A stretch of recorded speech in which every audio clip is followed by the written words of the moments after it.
Massive thanks to Madman Films for the invite to the National Theatre Live's presentation of C.P. Taylor's Good.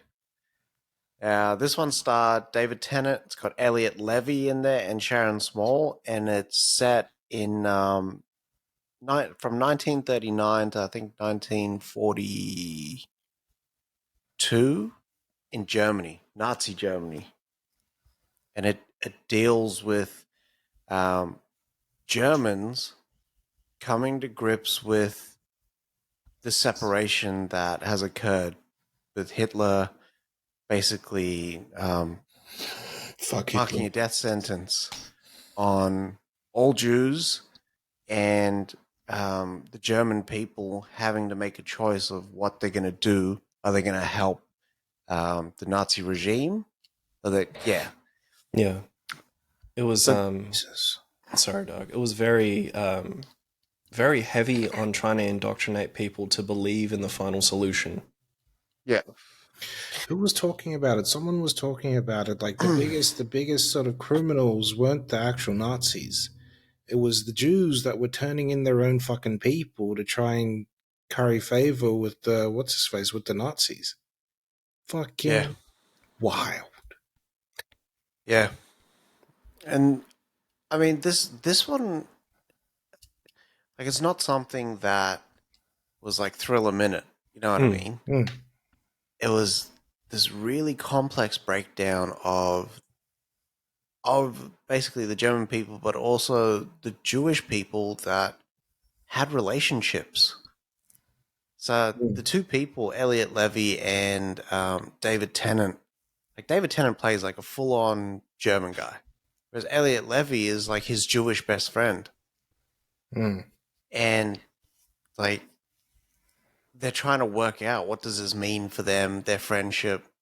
You know what I mean? C.P. Taylor used to write where he addresses the crowd, transitions, inner monologue.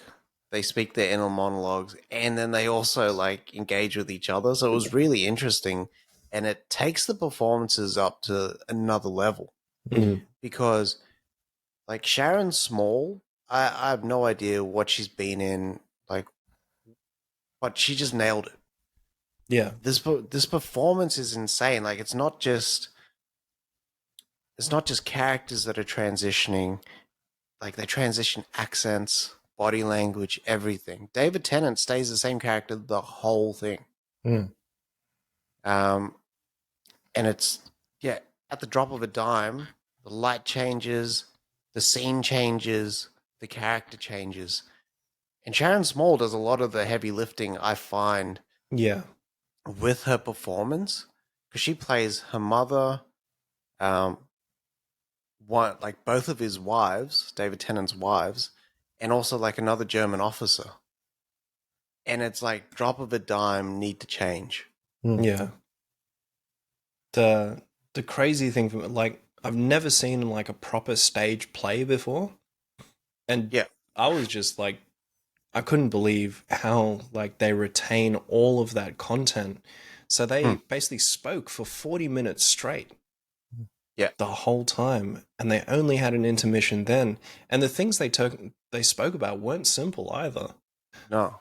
There was a lot of complex situations and different scenes within that. I swear there were like 10 scenes, 12 scenes within that 40 minutes where you needed to be able to, like, you switch and then you talk to this person, you switch again. And it could have just been a quick few words and then you change back as well. Yeah.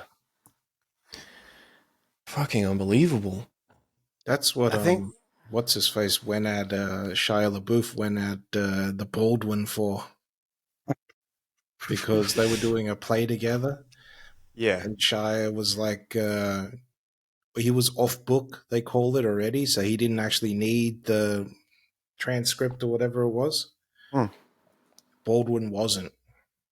He went off at him and then catches Baldwin out at some party, and he's like, yeah, remember, so-and-so, we're doing this scene tomorrow. Make sure you're off book. And they got fired. Shia don't play. And Shia is serious about his acting. Really is. That's why he is my choice for Vincent Hanno. He. Yeah. So the character arc that David Tennant's character actually goes through was interesting. Because at first he's sort of like, I don't want to fucking do, like, go into the Yeah. Nazi regime. Like, you're my only friend. And, like, they're talking through it. But as soon as things heat up closer to when the Nazis established these concentration camps and whatnot, it becomes like this do or die type attitude. Does he try to sell it to them? Uh, there are scenes. It's just and a these, camp, and you can be with your family and, you can all be together. There's no scenes like that, but it's them developing those rooms. Fuck that. So there's scenes where he's like, why is this so surgical? Let's make it like one big bathroom. Like, think about all the anxiety and stress that these families have sort of been under. Let's make the last hour just at least a modicum of peace. And that scares the fuck out of me. Yeah. Because that's like you're pitying someone like they're a thing. Yeah. They're an animal. You know what I mean? Like you're putting down a dog, yeah. Yeah. Fuck, that's bad. It was very next level what they spoke about in there. Like, and it was almost very minor, David Tennant's like transition to becoming this like Nazi influencer, believer, officer at the beginning, and you feel like nothing's going to happen with it as well. But then slowly, as like each scene unfolds, you see his whole mentality behind the thing slowly starts changing more and more. And it's not just the idea, because what do they call it, Big Dog? Not be in the playground, not be in the profession, something like that. Join the something. But it was a very casual word for it. Yeah. Damn it, I had it there, now it's not there anymore. It's not program. I feel like it starts with a P. What are you trying to say? When he actually joins the Nazis overall. Progression?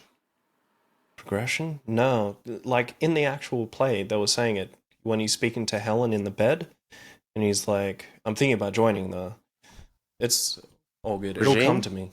No, it's something else, but it'll come to me. But yeah, it was just awesome to see that transition go from like so minor to so like big at the end of it as well. Yeah.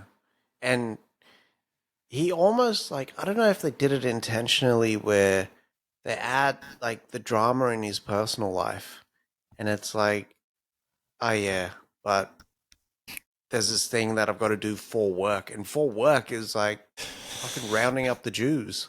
Yeah.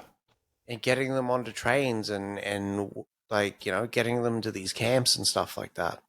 Yeah. And how casual the conversation can be where he's speaking to his second wife and she's like, just make sure it's not a night where you have to kill someone or kidnap or like, maim someone or something like that. And he's like, yeah, no, won't be like that tonight. Jesus, I can't imagine living in a time like that. Like, it's so weird, so alien when I think about it. And it wasn't that long ago when I think about it. Yeah. Like 80 years ago. Yeah. Jesus. One generation. That's it.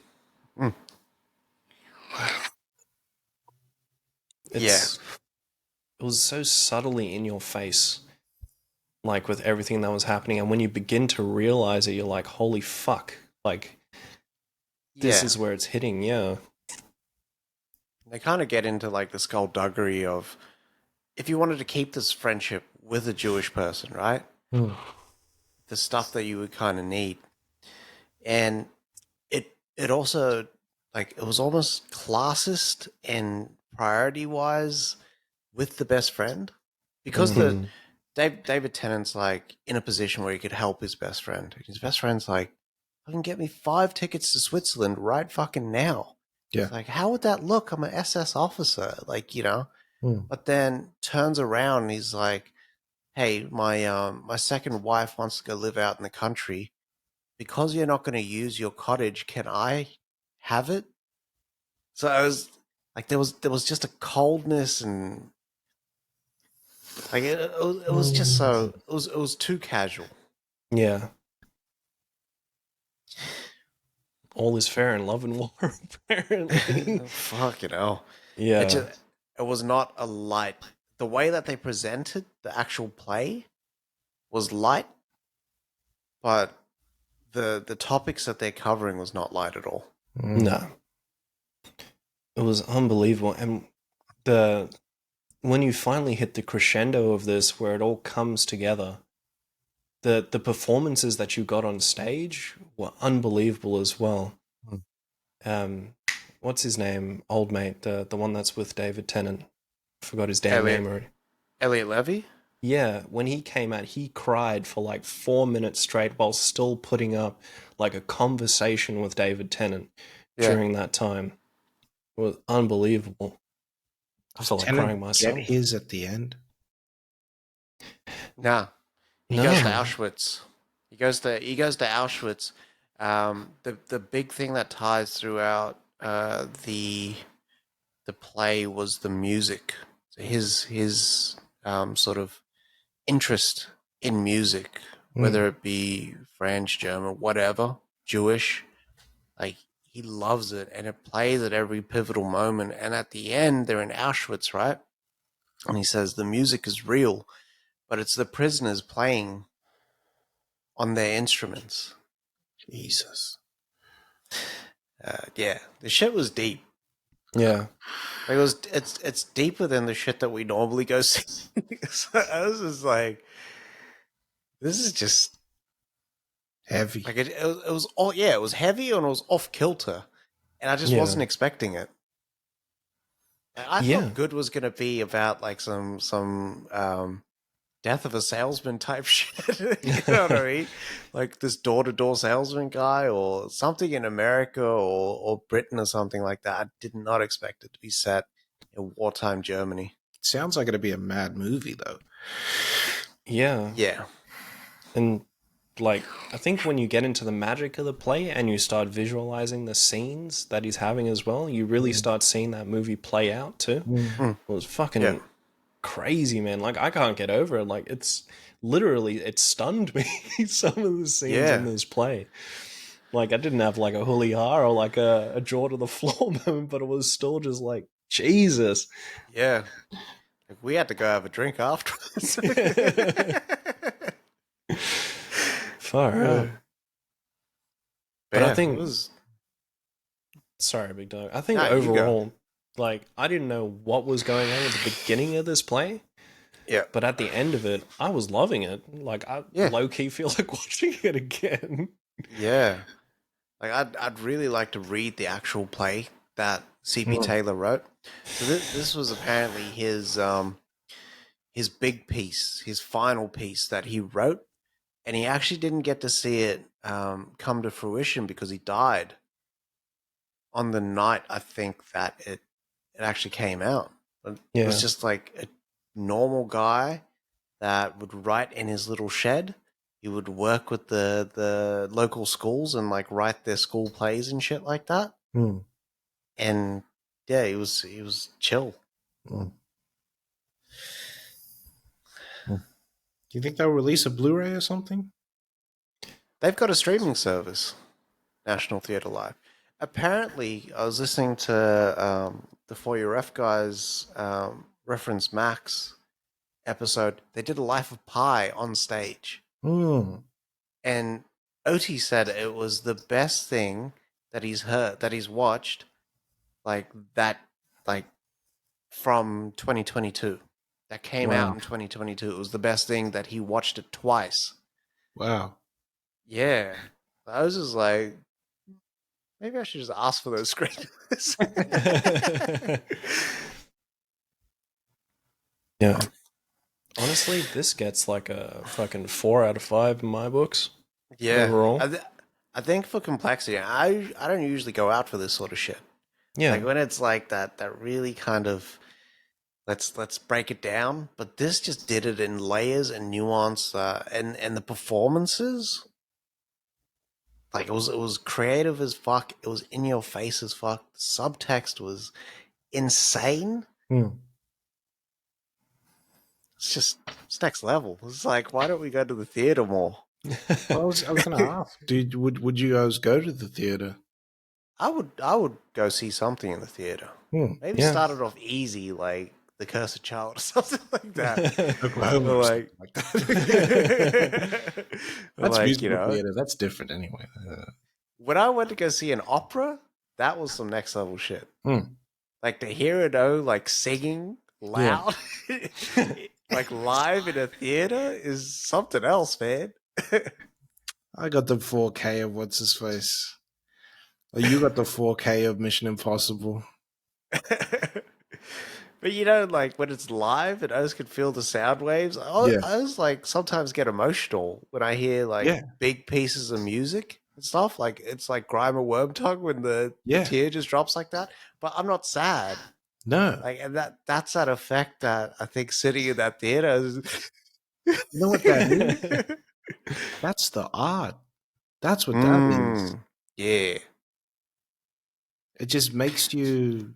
It just does something different. Yeah. Yeah. That's the art. It's beautiful. Yeah. If